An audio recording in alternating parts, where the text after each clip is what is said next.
মহামান্য আদালত, সরকারের যে পরিবেশ মন্ত্রণালয় এবং আমাদের জেলা প্রশাসন এই অবৈধ ইটভাটার বিরুদ্ধে অভিযান পরিচালনা করছি এবং আপনারা জানেন আদালতের নিষেধাজ্ঞা রয়েছে এবং পরিবেশ মন্ত্রণালয়ের স্ট্রিক্ট নির্দেশনা যে পাহাড়ে কোনো রকমের পরিবেশ বিরোধী কোনো ইটভাটা বা কোনো ধরনের পাহাড় কাটা কোনো কিছু চলার কোনো সুযোগ নেই। তারই পরিপ্রেক্ষিতে আমরা জেলা প্রশাসক স্যারের নির্দেশনায় এবং উপজেলা প্রশাসন সদর আমরা আজকে 5টা ইটভাটায় অভিযান পরিচালনা করি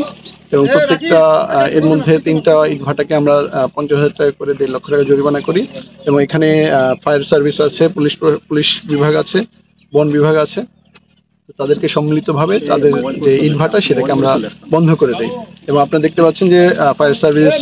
তাদের অগ্নি নির্বাপক যে যন্ত্র আছে সেটা দিয়ে প্রত্যেকটা ইটভাটা কিন্তু বন্ধ করে দিচ্ছে এবং আমরা আইনের মাধ্যমে যতটুকু পরিবেশ